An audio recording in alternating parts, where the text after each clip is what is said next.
Hello, everyone, and welcome back to the Man United agenda. It is Friday night, and Ligt has asked for a transfer request. Timber and Antony, where will they be ending up this season? Welcome to the United agenda.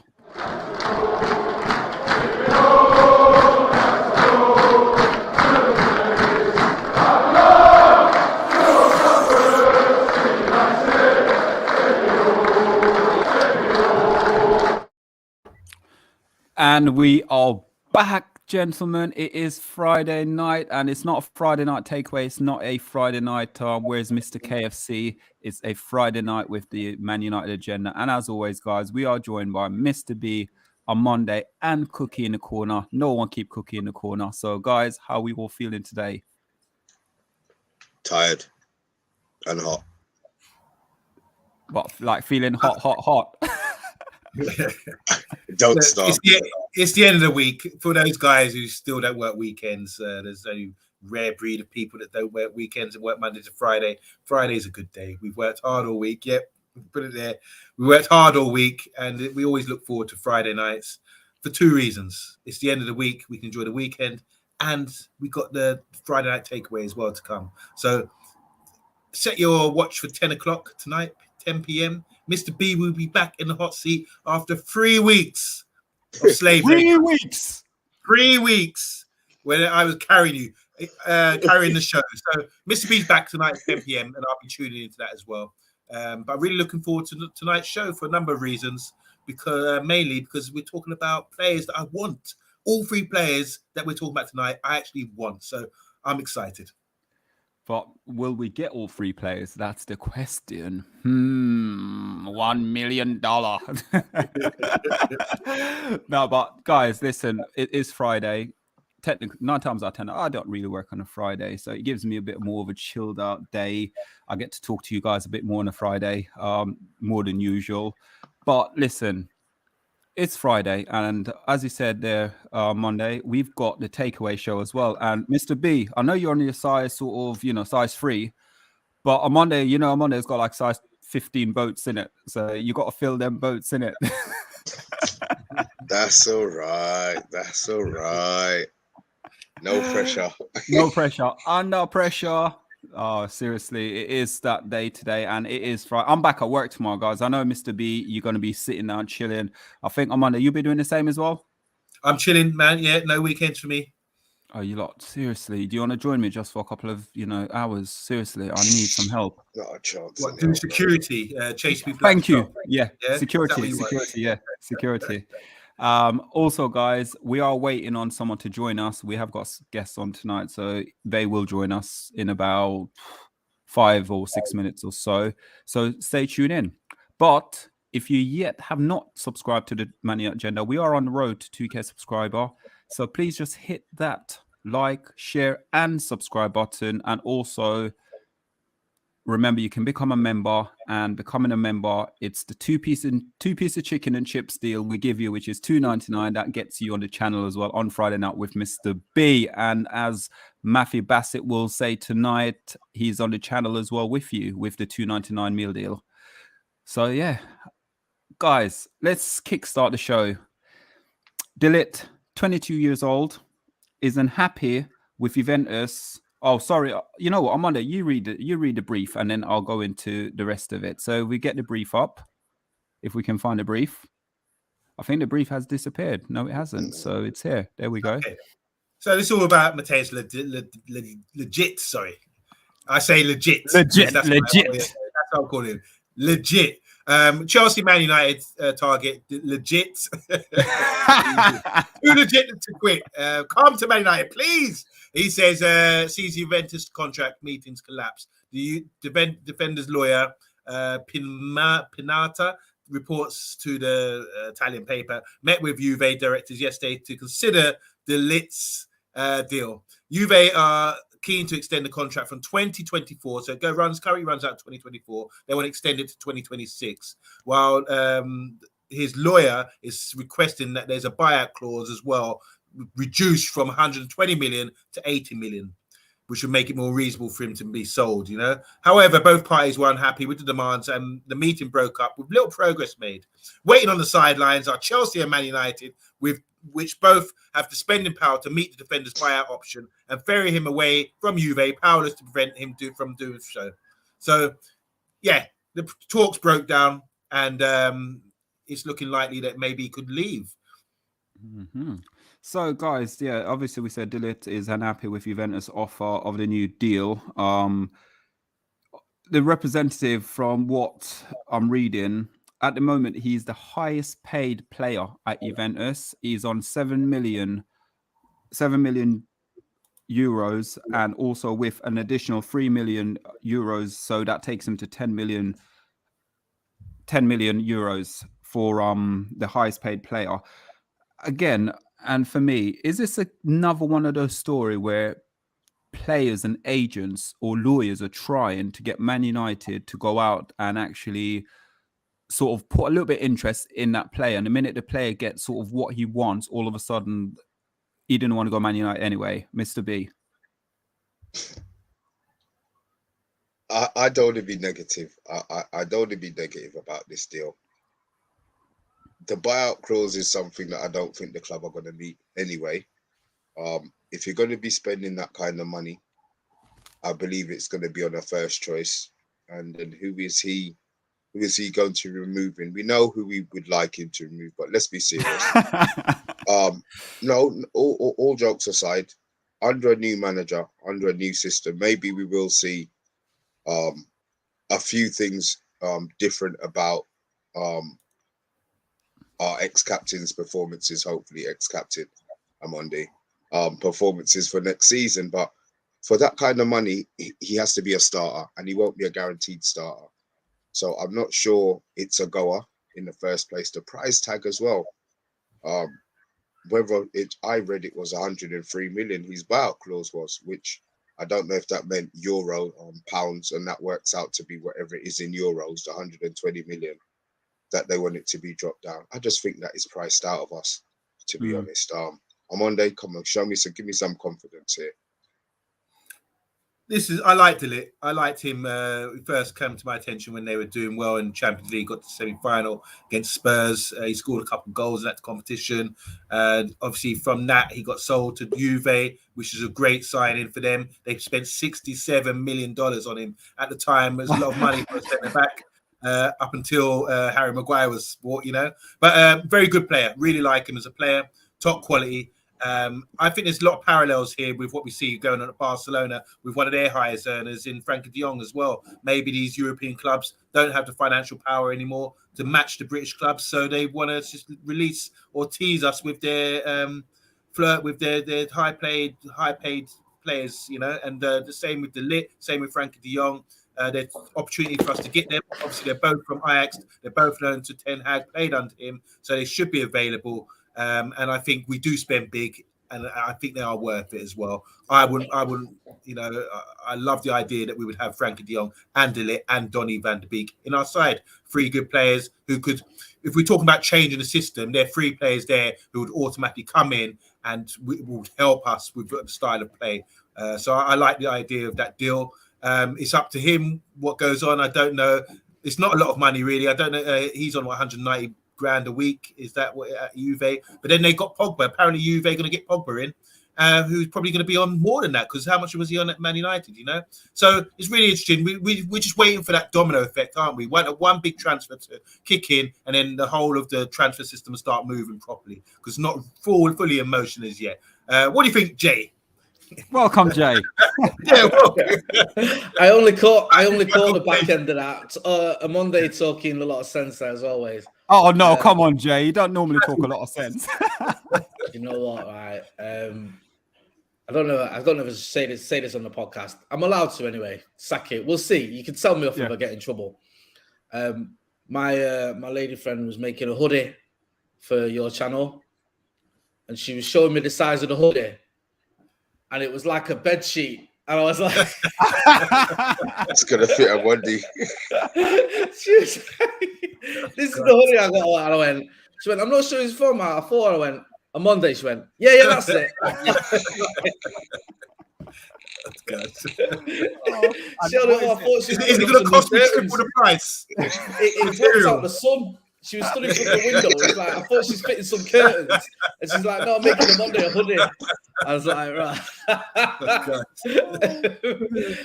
I caught the back end of that. And from what I gathered there, we're talking about basically, I believe, forgive me if I'm wrong. And apologies for being late, by the way, guys. It's okay. I've just got home. About Ten Hag sort of building Ajax 2.0 maybe, with the likes of De Jong and Van der Beek coming back into the fray, and maybe one or two others. Was that the gist of the conversation? Yeah. Yes. Yeah. De Ligt handed a transfer request in. Oh, De Ligt as well. We're going all out. We're just getting the Ajax team from 2019 and just bringing the band back together. De Ligt, Van der Beek. Are we going to get the kid from Chelsea as well, Hakim Ziyech? We're going to see if he wants to go out as well. Yeah. We did a show on him recently as well, I think, didn't we? About going to United because he was identified. Really? I can't remember who it was. Apparently, he was identified as a player Ten Hag could utilize. Do you think there's a lot of weight in this, guys, with these links? Or do you think it's a bit lazy journalism with this, like, we're going to get Timber, we're going to get Lisandro Martinez, we're going to get De Ligt, we're going to get, I don't know, De Jong. I think there's something in De Jong. But all the others, do you think there's something in it, or do you think it's just lazy journalism? Because it does seem, we was joking on the channel on Stretford Paddock, it seems now that, according to reports, the two questions that Manchester United have for any player is, have you ever played for Ajax, or do you play for Ajax? And that is it. And if you answer yes to either of those questions, there's actually a third question. Have you ever been to Amsterdam? If you answer yes to any of those questions, then there's a good chance you could play for Manchester United next season. Because it does get a bit silly at times, doesn't it? When you go De Jong, yes, there's something in that. I get that. Definitely. 100% United are in for him. I've got no doubt about that one. And then you think, okay, Julian Timber, okay, there could be something in that. Good defender, knows him. Then you hear also Lisandro Martinez. You think, okay, right, what, we're going to take everyone from Ajax. All right. Then you hear Antony as well. You think, right, we're not going to leave him with many players here. Then we're looking at De Ligt as well. You think, it's not just the players that are playing for Ajax, it's the players that used to play for Ajax. It just seems a little bit overkill for me. So I think that whilst there's certainly something in, I would personally, this isn't me being ITK, I spoke to Chef, from Sky Sports. We had him on the channel today. That's going out tomorrow. He was sort of saying, as there's something in the De Jong stuff, obviously. He was saying that Martinez is a player that he thought the Timber one, Van Gaal had killed that. I was talking to as well the other day. Sorry, I forget. I think it might have been Sam Pilger or someone. I forget. It was another journalist we had on recently. It might have been Rob Dawson, actually, from ESPN, who mentioned that Antony was a target. So there's definitely some players there that we're interested in. But I think then it just gets silly where you start naming everyone that's ever sort of been associated with Ajax, because, we're not going to buy 6 or 7 players this window. We're certainly not going to buy 6 or 7 players that either play for or used to play for Ajax. That's just not going to happen. The thing with it as well, as I said to Mr. Is he muted there, Mr. Yeah, I am. He seems like Jay, sorry. Yeah, so how much players do you think we're going to buy, realistically? One. I'm scared to say, Mr. B, because you might shout at me. I know what you're like. I don't like giving you news that you don't like because you get angry. I tell you, you know what he says? Shoot the messenger. Mr. B will shoot that messenger. Right? You don't play about. I personally, and this is again, I'm not ITK. This is a feeling, if anything, just from things people I've spoken to, just a vibe I get. I could see us maybe getting 3 done relatively, not early, but before the deadline day, and maybe adding a 4th on deadline day. Maybe adding a 4th if we move a few players on and there's a bit of money comes in. Maybe we make a last-minute deal like we've done in the past, where we bring in a youngster or, maybe the kid from Feyenoord, or maybe not him, because I think other clubs are looking at him. That might be gone. But maybe you bring in a player that's sort of available. But I think definitely 3, I'd expect. I think 3. 4th, mate. A 4th would be, Is that 3 for my ass? You know what? I think it wouldn't surprise me. I think De Jong. I feel like that's going to happen. I might be wrong, but I feel like it is. I feel like, funnily enough, Antony might happen. I feel like there might be something in that. I know that's an Ajax player and an ex-Ajax player. I think, sorry, I keep forgetting his name, but the kid from Feyenoord, is it Terrell? Malacia, yeah, thank you.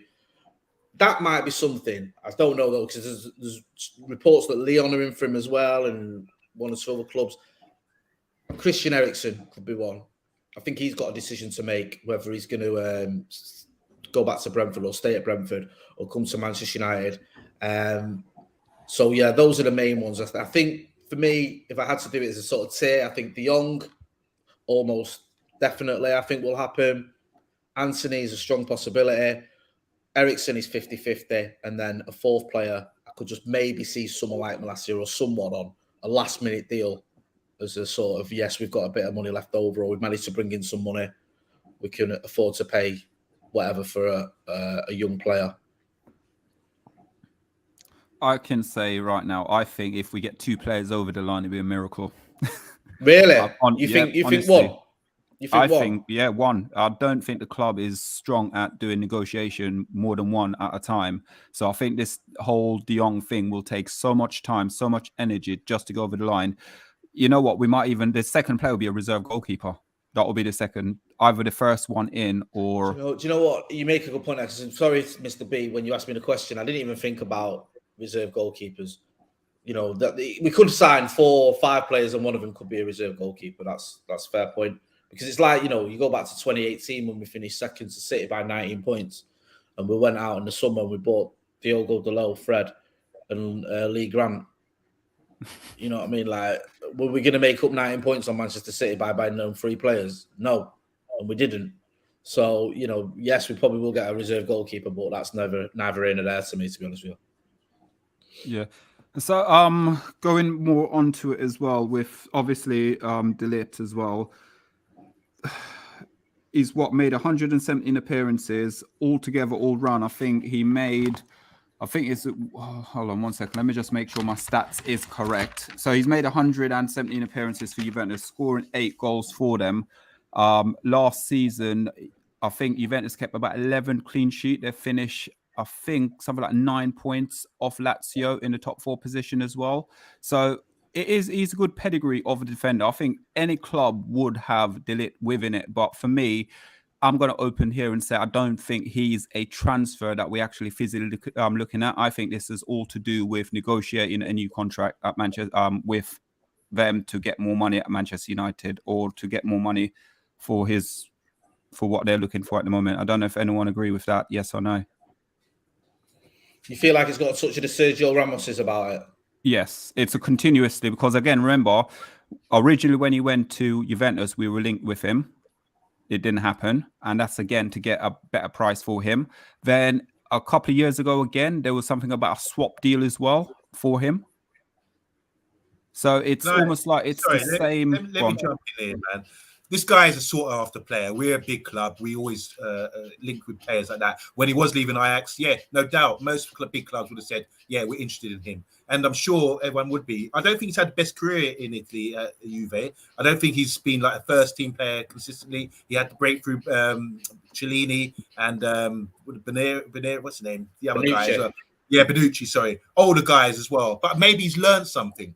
And so from him being, they said he was a bit rash, a bit inexperienced. That's what they were saying about him. When we felt he was like, oh, you new young prodigy. But I'm sure he's learned to defend out there.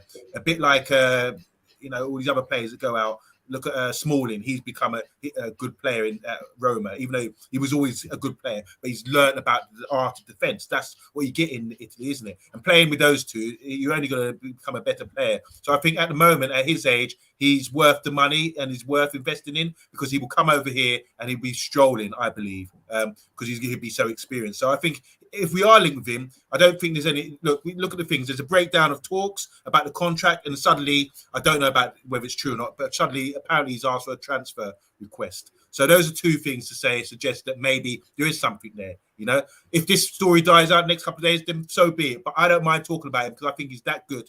It's worth taking a punt on him, even if they pay the big money. And I think when you talk about players for our club and identify players that are suited for a club and players that know, Ten Hag would be saying, I want Frankie de Jong, I want a centre-back, so he's obviously gone in for Timber. But if this guy comes along, he knows him too, and he probably thinks, well, he's clear of Timber at the moment, possibly.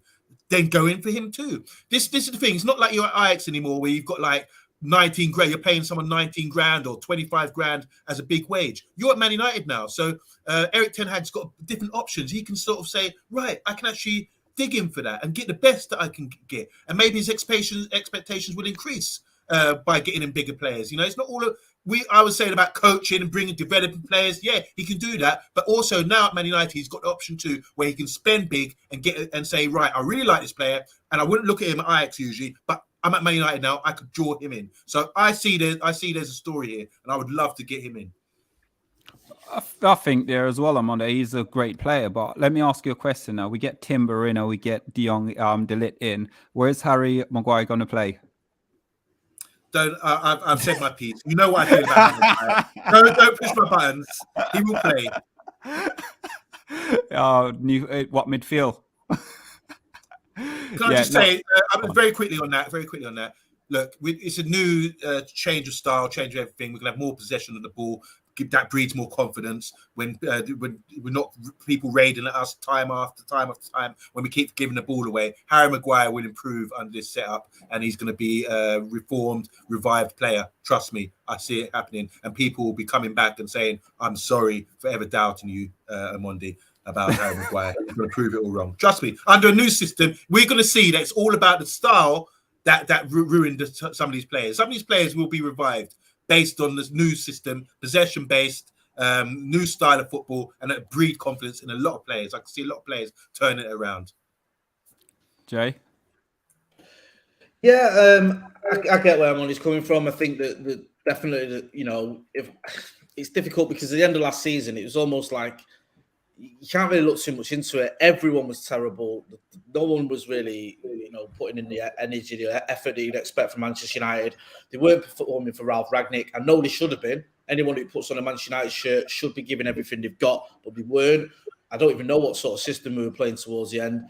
I mean, I was watching the games, but I'll be honest with you, I was watching the games and I was losing interest while watching them. I was like, you know, watching us get turned over by Brighton, get played off the park by Crystal Palace. And I was like, what is this, man? You know what I mean? Don't get me started at the game in Anfield as well. I mean, it was just embarrassing. Now, I think that you're right. I think Monday does make a good point. I do expect players. I think some of these players, no matter which manager would have come in, would have been better this season than last season because they were so bad last season. I can't see him being as bad again. But I definitely think that Eric Ten Hag will get a tune out of some of them. For me, the more interesting one, or the more one I'm sort of more concerned about, I'm not as worried about centre-back. I get people are, and I get people look at Harry Maguire and say he's not had a great season. I get to look at Varane and say he missed a third of the season with injury, and there's always been question marks about Victor Lindelof.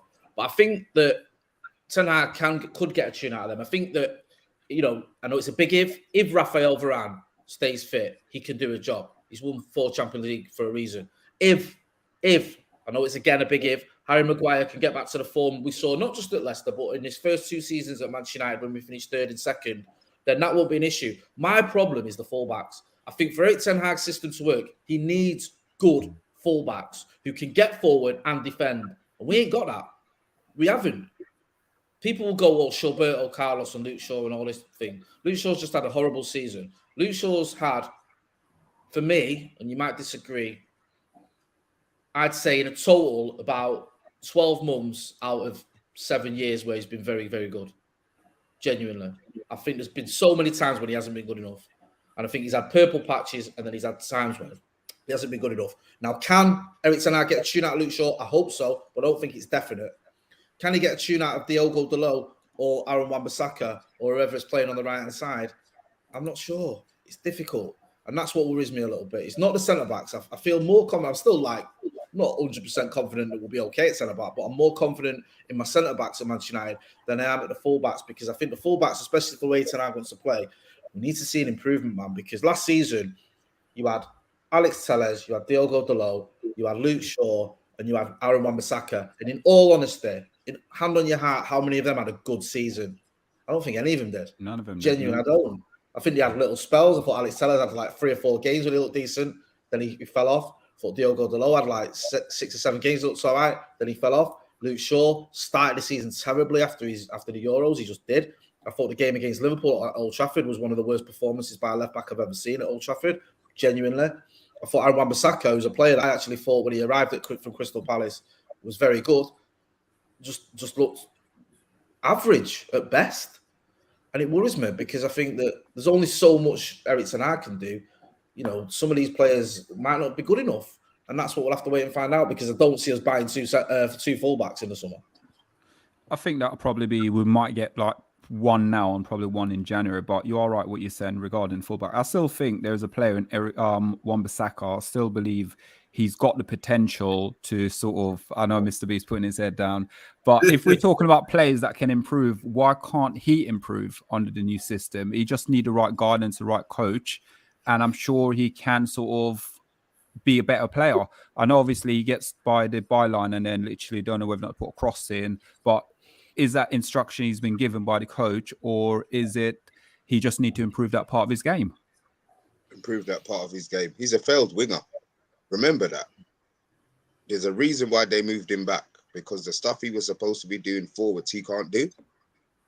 So I don't think he's got a chance in Ten Hag. Not a hope in hell in Ten Hag's system. Wow. Ouch. I'm on my own here. Amanda, would you mind hitting some of these comments, please? I'm going to sit there and have a drink. Remember, guys, if you're new to the channel, please give us a subscribe and like as well. Thank you. Go on, Amanda, when you're ready. Since Jay's come in, the comments are just flying out, man. So, yeah, let's get to the nitty-gritty. Just to say, I agree with the fullback talk. I really do think that's such an important position. So, MUFC saying, bro, how come we haven't signed any players? HG Gamer saying Ligt has been linked with Chelsea and has a £103 million release clause. It cost 80 million or more. Let's go down. Box is in the house. He's saying Ligt too expensive unless we offload Jones to Zabi, Bailey, Wan-Bissaka for about 50 million. Bath Time saying Pinata is the lawyer, but basically the new Renola and running the agency. Petty Talks, you see Petty Talk at 10 o'clock maybe. He is there at 10. Okay, so he's saying Ligt demanding quality centre back, got bags of ability, plus he's a leader. That's true. Ajax captain at such a young age. Love him at the club. He would love him at the club. I totally agree with you, man. Edgar's in the house. He's all the way from South Africa, Cape Town. It's their winter right now, isn't it? So it's freezing out there. But I hope you're doing well, man. Thanks for tuning in.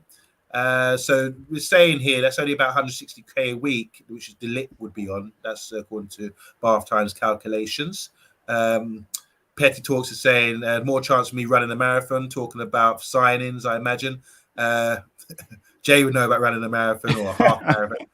MUFC saying we've been working for weeks on transfers and still nothing. So you can sense this frustration in the comments. Bill Badger saying we've got 2 centre-backs that we don't even know if the manager likes or wants yet. And they are on over $500,000 in wages a week. We've got big problems.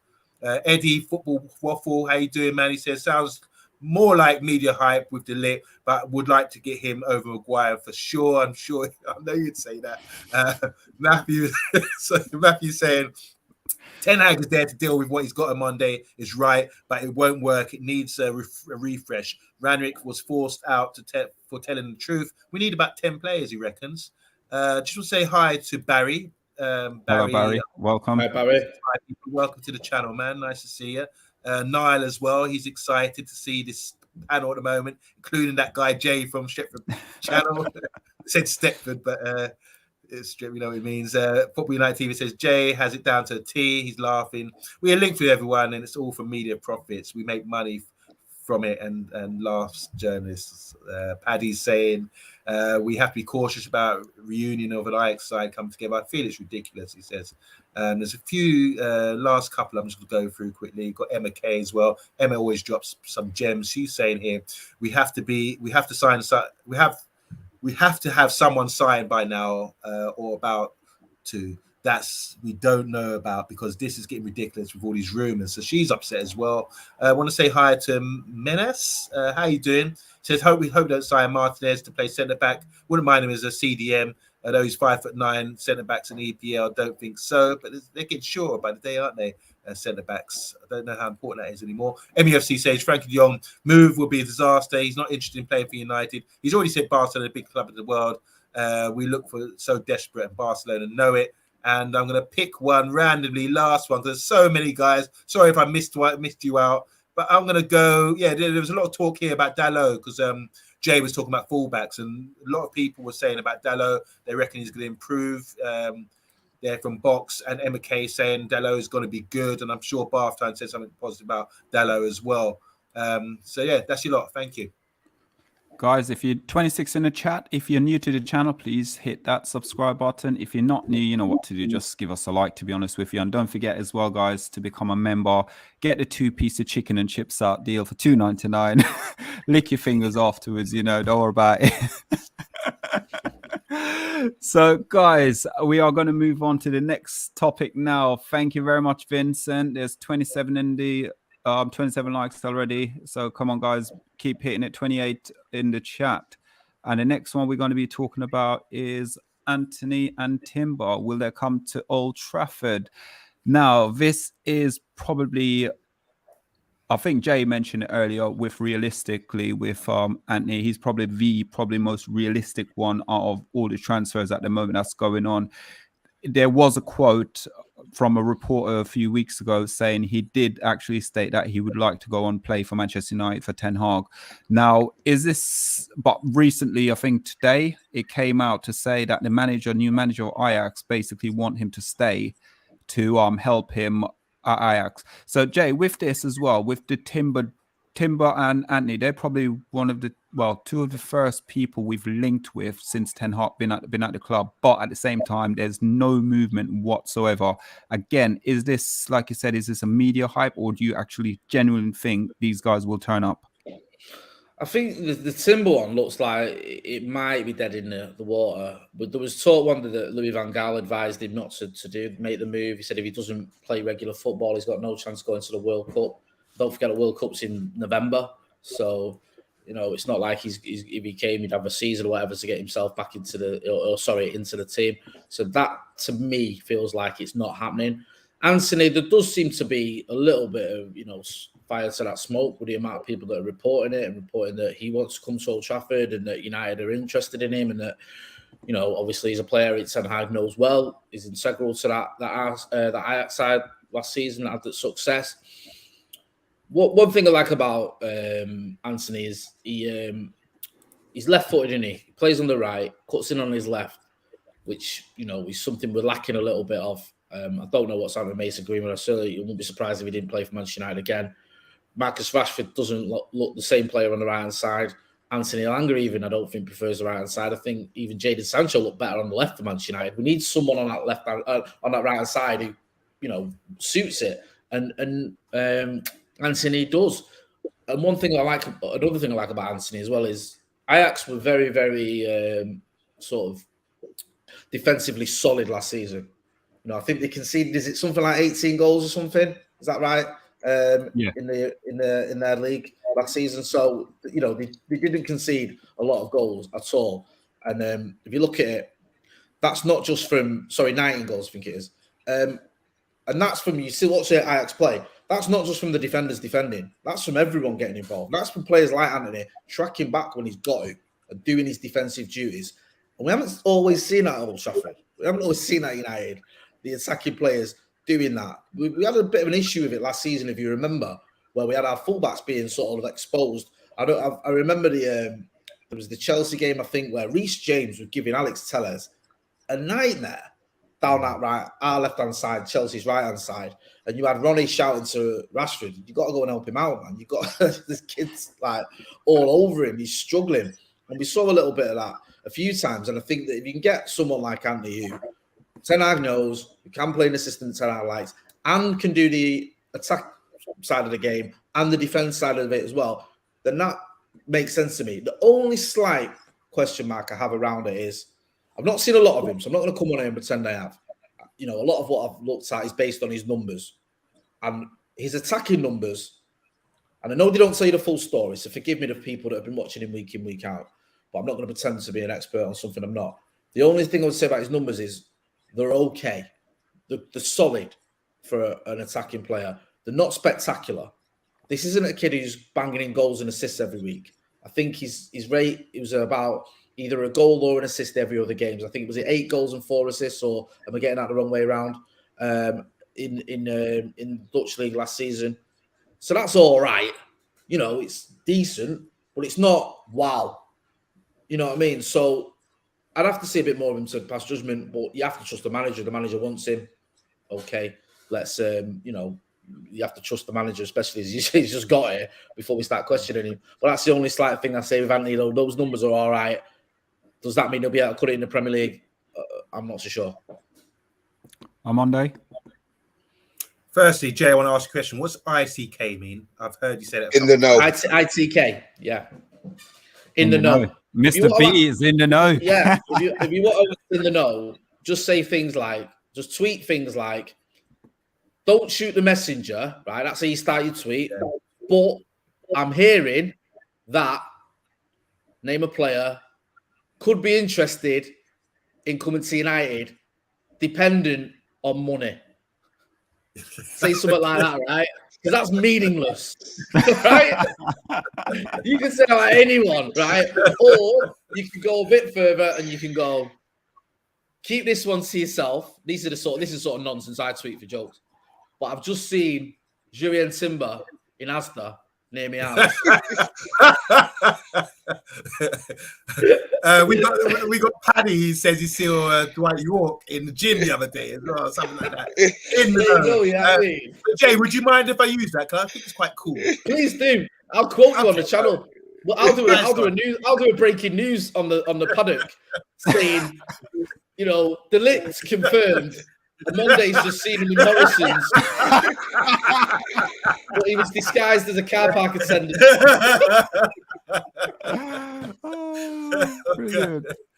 I love it. That's a good Antony, one, man. Antony, yeah, I like him as a player. Obviously, he's got the technical ability. He looks good. I think, yeah, he's one that we should probably go in for. I do agree with you. A bit of a risk. His stats aren't the greatest. I think he's got like 40 goals and assists in 79 games.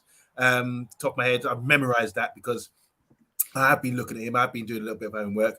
And you also, what Jay said is true, that he does track back in the Dutch league, and he does sort of do his work, whether it's because the manager forces him to do that, which is good because he said some positive things about the manager. When Eric left, he said, I will always stand with you. If you need me, I'll be there, that sort of thing, you know? And that's a big hint. When I heard that, that's why I'm always on his radar. Because when he said that, when Eric left, I'm thinking, okay, you're the man. You looks like you're coming, you know? What more of a hint do you have to give to say that you're interested in following the manager? And obviously, like the work rate, what you said, tracking back, that suggests you only do that if you love your manager. And if the manager's on the touchline and you're on the right, yeah, and then he's just standing there watching you, you're going to get back. Because I think Ten Hag has that kind of feel. The players do want to work for him, and that's what we're going to find out soon enough. I'm sure of it. But that's the feeling I get from him.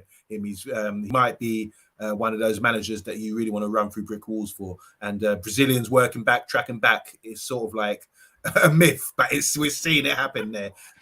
Yeah, you expect players from the Dutch league to have a goal a game, don't you? So the stats, I don't know, but maybe it's to do with the system. Maybe it's to do he's more effective. We can't always judge by stats, so you know we don't know. We haven't seen every game 90 minutes in the Dutch league or in the Champions League to really sort of have that great kind of assessment. But it's obviously clearly that's something good. There's a lot of big teams in for him. But what really does it for me is the bookies never get it wrong. We're favourites to grab him. And I've heard the other day that they were saying Ajax can't sell all their players. They're putting blocks on things now. Obviously, with the Timber, that you can understand because he wants first team football. He was not guaranteed that coming at such a young age to Man United. He's got the World Cup coming up, and Louis van Gaal, who I do think is not trying to diss Man United, is just saying it for the benefit of him as a player and the Dutch football. And then also the other day, I was thinking about saying, well, hold on a minute. Are they really releasing all their players? I know they sold their right back, but that was for free. and they've sold Ryan Gravenberch. That was only 16 million. So I think they will sell someone for big money to recoup and start building again. So it's only 3. I know they sold more players, and the goalkeeper's been released as well. But I think they will have to sell someone big for like 50, 60 million. And if that's to us with Antony, or if it's someone else, you know, I think it will happen. So I'm quite confident that Antony is in serious contention to come to Manchester United and rejoin his favourite manager. Mr. B, obviously we've got to get the Dutch sort of courage to get these players back together. Nice. So for me, it's okay. I would sit there. If Antony would come to Man United, I would probably take him. But I think it's all how will he sort of progress in the Premier League, and have we got players at the club already who probably can, I'm talking about youth players who can actually come in and do a job rather than going out and spending that much money on a player where we probably, I would say, I don't think we're going to spend that much money in this window, but come January, the manager then can have a look at, see what he's got at his disposal, and may go in the window in January to find that player if the youth don't work out, because we've got to give the manager time. Sorry, my question's long, isn't it? Yeah. How much time I think we've had this conversation. We ain't buying nobody in January. United aren't going to buy anybody in January. They always cost too much money. That's what you hear. So I know you're saying, you know, maybe he'll have a look at the squad. Antony's name's been called from the days we've heard Ten Hag was coming, which means he knows that we need a right-sided forward. That was his go-to name. That was the name that started the whole Ten Hag. Even, I'm sure, even before De Jong, we were linked with linked with Antony. So that's a name that's always been there. That's a position that he sees as an issue, and we don't have a player who can play it. We talk about, you know, OMONDI likes this, the right-footed forward chopping in onto his left foot. We don't have that. We don't have that. Alanga goes straight down and outside, or he runs Elangi inside. to you, yeah, Mr. B. Elangi. Yeah, that's Elangi. Yeah, he's not that type of player. So I think it's something that we need. Do I think he's going to... It's probably going to be a lot later than we hoped it would be. Yeah, we do need him. I do want him to come, and he's better than anything we've got, and we don't have anything in the reserves that can match him at the moment. Wow. Okay, so I'm on Monday. Can you go through? Because Jay, I've been correcting, you see, the way I'm saying it. I used to say on Monday. Could you check some of the comments, please? Not the cupboard, but the comments, please. Throw it in the chat. Please give us a like. Yeah, and Vincent's backing you up there. He said he got 27 likes. It's up that, guys. Come on, let's press that button. Box is saying Antony will come, Timber not. Antony wants to come. So that's clear. Vincent saying, I think Antony will come, but Timber won't because he's afraid of Louis Van Gaal. I would be too. He's such a presence, isn't he? Sorry, can I interrupt there? There? Did you see his press conference? Who did they play? They played someone the other day, and it was someone's birthday. And he starts singing "Happy Birthday" to. I don't know if you guys saw it. Who did Netherlands? Netherlands played someone the other day, and it was an opposing players who he used to be manager of, and it was his birthday. And all of a sudden, he walked in on me singing "Happy." You know, he does Louis Van Gaal, Red Army. He basically starts singing like that. It's brilliant. He's a character, isn't he? I do like him. Oh, what is going on? Yeah, it's brilliant. HG Game is saying Antony could come, but Van Gaal ruined the Timber deal. Sorry, I'm trying to get rid of something. Okay. Karma Connor, how you doing, man? He said Antony, yes, but the price is getting ridiculous now. Timber is a no-go. He wants to stay at Ajax. Fair enough, let him stay. I would say we just go and get someone else, but I'm not sure. Anthony Herbert is saying that the Timber deal is going nowhere, but Antony's wanted by the new manager and could still end up being a Man United player. And any more Anthony's? We don't see. Oh yeah, a couple more here. HG Gamer says, can't wait for Van Gaal to leave the Holland national team. Everyone, I don't know, is that sabotage? Is he disrespecting us? I'm not sure. Paddy's saying, one day that did actually happen when I mentioned about York and in the gym, seeing York in the gym. So it did happen, according to Paddy. And Vincent saying he sees Chong driving past his house every day. Obviously, Vincent and Paddy are both from Birmingham. So, yeah. By the way, Chong is a left-footed player, also Dutch, who could play. Yeah, but he ain't got. Yeah, but he ain't got. He's like this. He's like spaghetti. He's tiny, He's isn't so slim. He's so slim, man. I don't think he's. How would you assess his season on loan though? Apparently, he's done quite well. When he was fit, he had a injury. He had a muscle injury that kept him out for the mid period. I mean, I've got a guy who supports Birmingham that I talked to him. He said when he played, he was really, really good. He just didn't play enough. And anyway, isn't his contract up?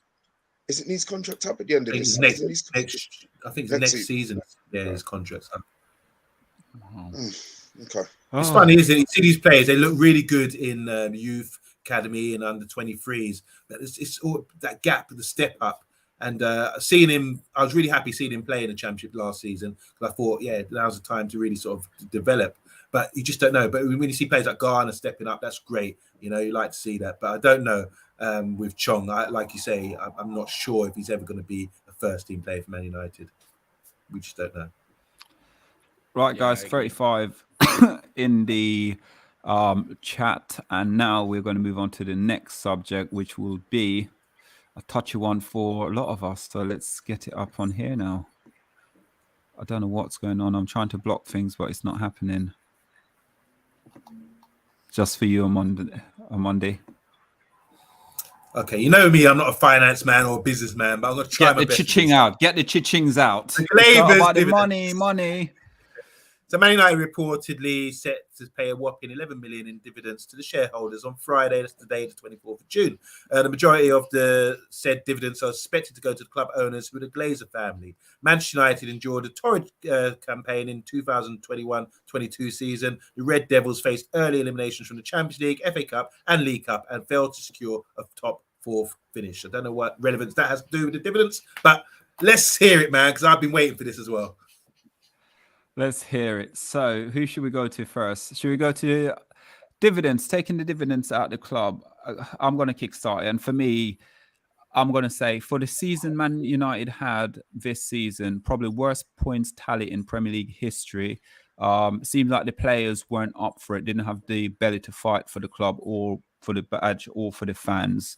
And then they went and taken out 11 million dividends out of the club. For me, if they're talking about changes by bringing in a new manager in the club and also telling fans that how they want to change the philosophy of Manchester United going forward in the future, as a token gesture for this period of time to take dividends out, I honestly think they should have left the money in the club. Don't worry about the dividends at all and utilize that for, you know, about the stadium, utilizing it around facilities or whatever. And for me, that's the problem with the Glazer where I don't trust, because we can't even get one signing over the line at the moment, let alone them taking that money out. I don't know what everyone's opinion on that at all. Yeah, I mean, obviously it's frustrating. You know, it's not just about the fact that United haven't made any signings. It's the fact that if you look at the money that the club has been making, it's been decreasing year on year. And now with a dividend, I'm no financial expert. We've had Kieran Maguire from The Price of Football on the channel, who is a financial expert, is a football financial expert. And I implore everyone who's interested in this to give him a follow, because he's not a United fan, but he's a football fan. He's a good guy, and he explains things very well. So even a sort of a layman like me can understand it. Now, you know, you usually pay yourself dividends from profits, but if you haven't got any profits, you can still pay yourself dividends from profits from previous years. Now, United haven't really been making profit. We've been sort of stagnated. But, you know, we've had a loss of revenue because of when COVID and no people in the ground. And, you know, there's the loss of revenue from not making Champions League. There's a loss of revenue from the deal we've got with, I think, is it the kit sponsor, where we don't make the Champions League, we get less money from them. But no matter what, come hell or high water, the Glazers will still take their money. And it is frustrating. And this is what we're up against with the Glazers. They're not interested in, you know, I saw Gary Neville doing a tweet saying they shouldn't take dividends for the next 3 years because we've not, you know, the team's been underperforming. That's not going to happen. They're not Manchester United fans. You know, they're not going to sacrifice taking £11 million or whatever it is because they're scared of upsetting people. They don't care. They've never cared. Do you know what I mean? And for me, The annoying thing about the Glazers isn't just the fact they've saddled us with all this debt, the fact they say these dividends. It's been the mismanagement of the football club. That is the sort of one of the things that really bothers me, because if they weren't so thick and arrogant, they could have actually taken money out of the club, still had this debt, and actually had success on the football pitch. Because if you look at some of the money we've wasted, and when we've spent money, when we've not spent money, and who we've spent money on, and when we've backed a manager, when we've not backed a manager, when we've sacked a manager, which managers we've brought in, it's been a shambles. It has been a shambles. You know, we've spent, I think, is it over $1 billion, 1.3 billion or something since Sir Alex Ferguson retired?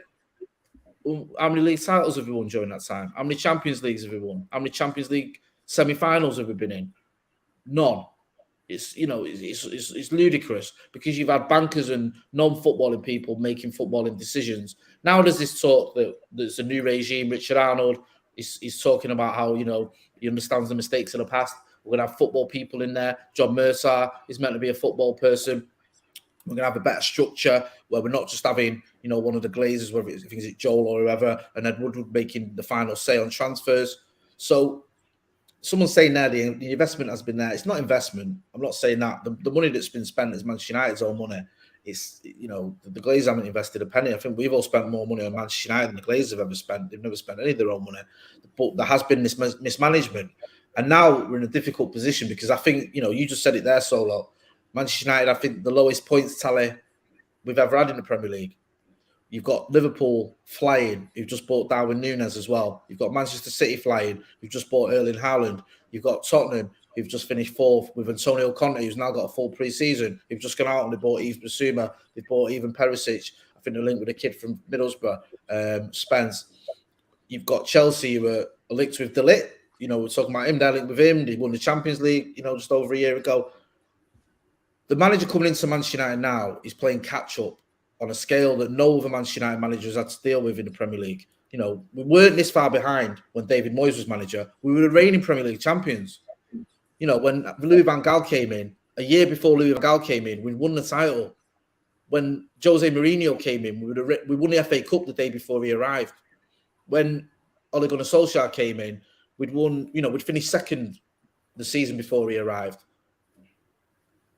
Now, Erik ten Hag's coming into a team that's lost the last 4 away games, been battered off the likes of Leicester, Watford, Brighton, Liverpool twice, Palace. Come on.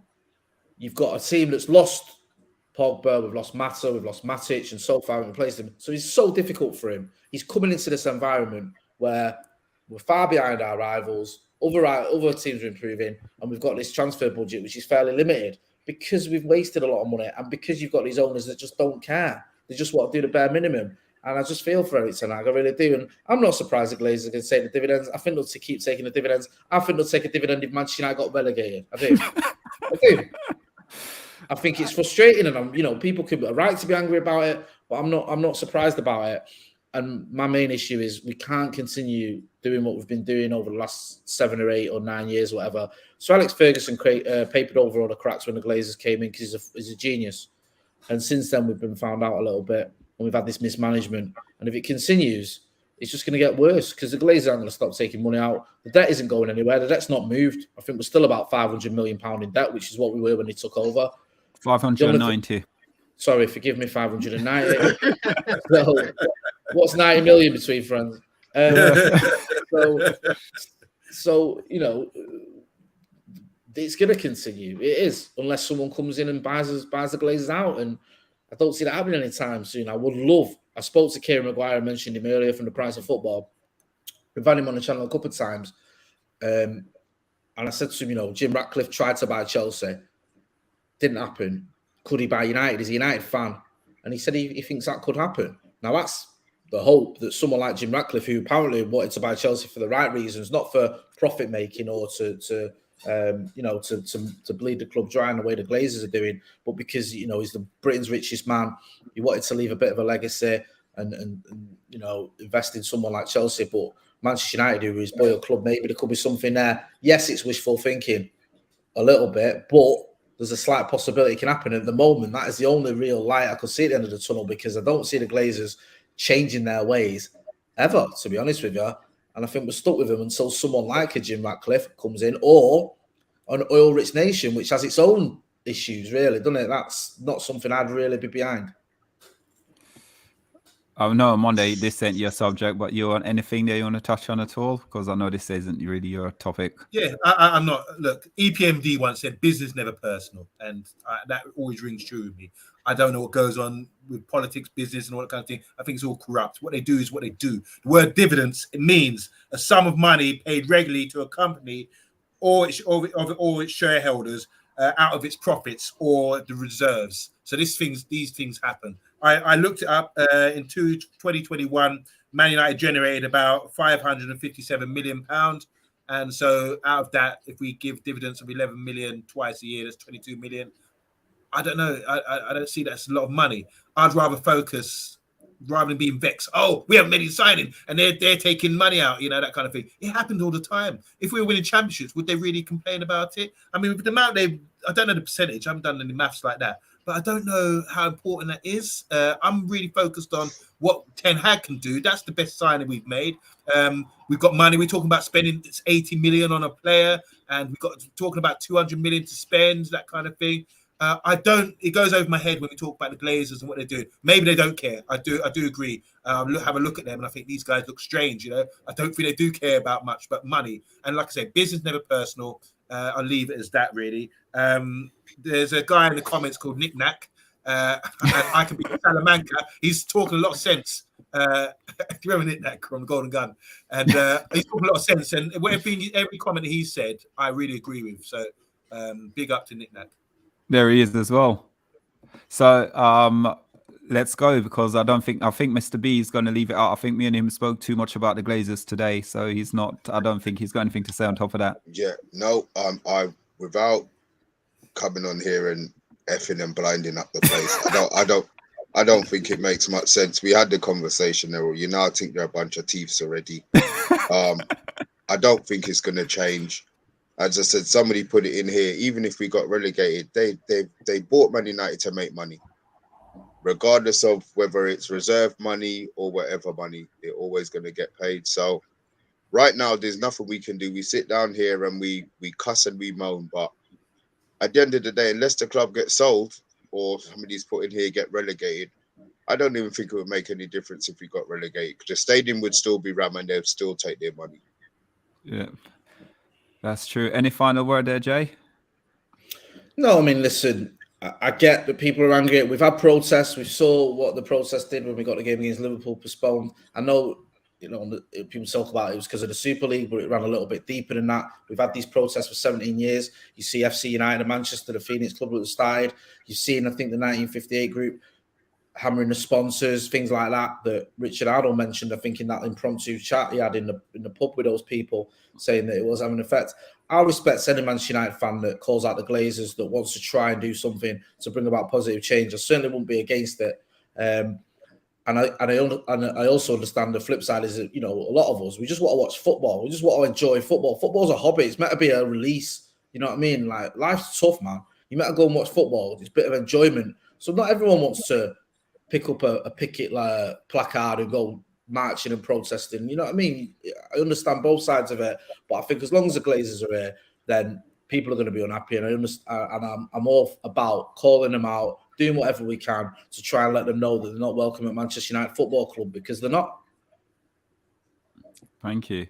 And on Monday, we are going to read some comments out now. So when you're ready, sir, this is all yours. Yeah, this subject is hot. You can see by the comments here, people are going in. There's a lot of passion. This brings up a lot of passion about money and justice and injustice. Sorry. So Box saying 11 million in football terms is piss in the ocean. Morally, it's wrong though. Emma K.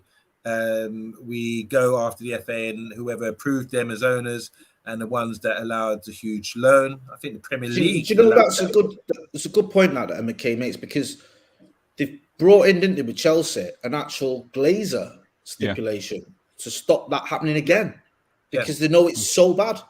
Where was that in 2005? Hey, when we needed it. Hi, Brush. Everyone say hi to Brush. How you doing, Brush? He says, I suspect we'll be linked with some unrealistic big money move to distract from the dividends. Eddie's saying, exactly, Errol, for your first point, Errol, he's saying there's no reason to profit like that in United's worst season, and the debt is growing too. Paddy is disgusted. He's saying, utterly morally disgraceful, shame, GOT style. Karma Collar said, I'm still... Do you know No, I ain't got a clue. Help me out, Jay. Drop it, Jay, drop it's it. Game of Thrones and Game of Thrones. GOT, Game of Thrones. Okay, I'll get the street. Lena Headley and shame with the bell, yeah. I've seen the meme. The way you said it, I've seen a little twinkle behind, like BBC style. You've never seen it. You know what, Paddy does always bring it up. I've never seen Game of Thrones, so I've never seen it. I read that HD Gamer saying 11 million is like their weekly wage. The greedy money, CUNTs. Nick Knack says, but then if you aren't in the Champions League and that is going to hit your income big time. Bill Badger says, I want to know what they spend their money on because it ain't their appearance.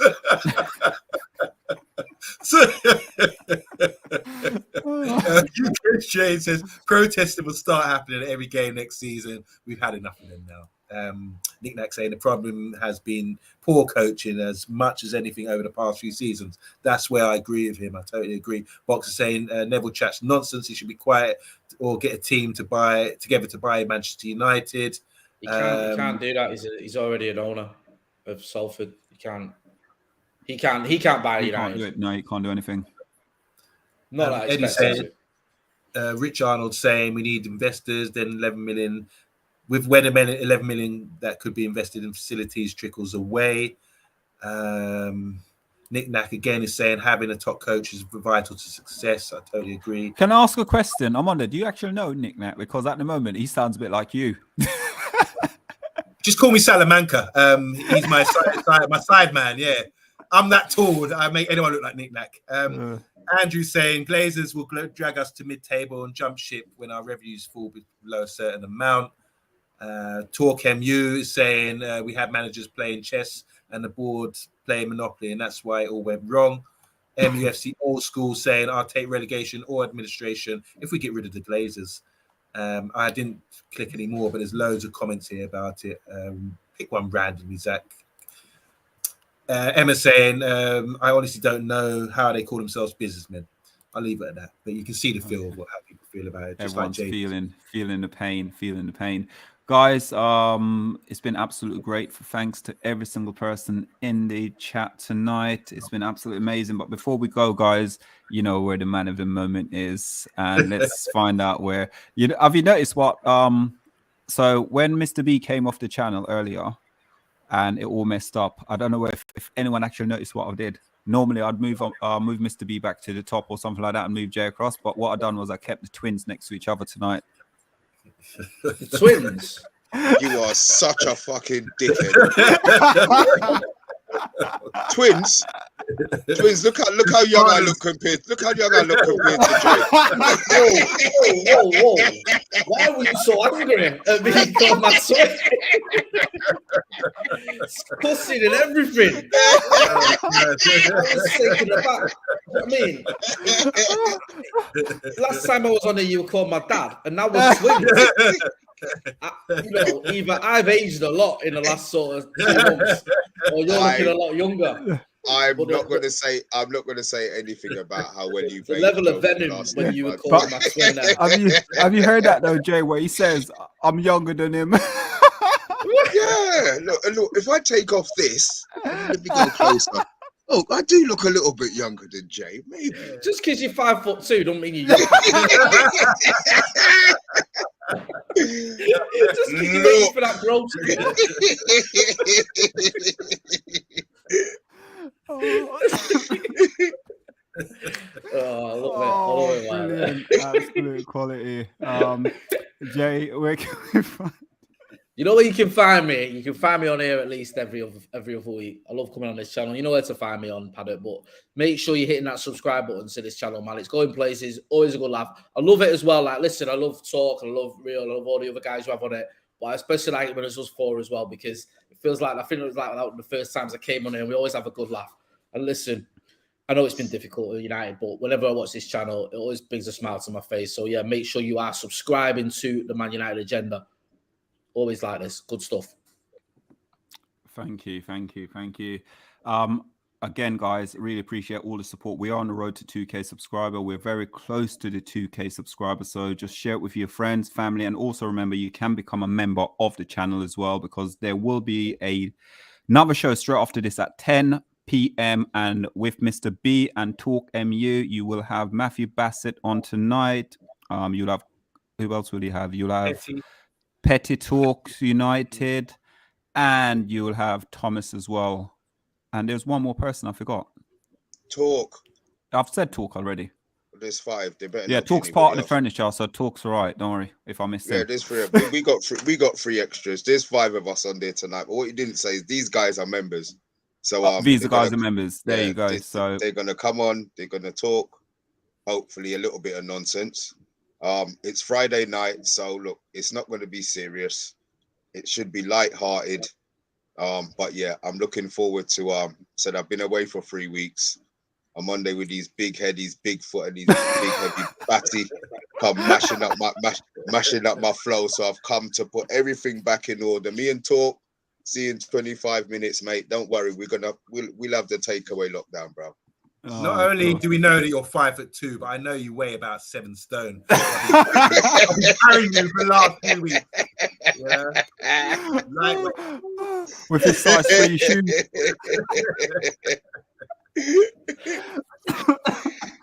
Oh, brilliant, guys! From us tonight, I've been solo. Omondi.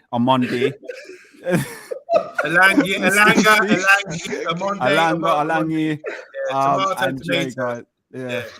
Oh, I still can't get over how angry Mr. B was when you said we were like twins. But you know what's funny though?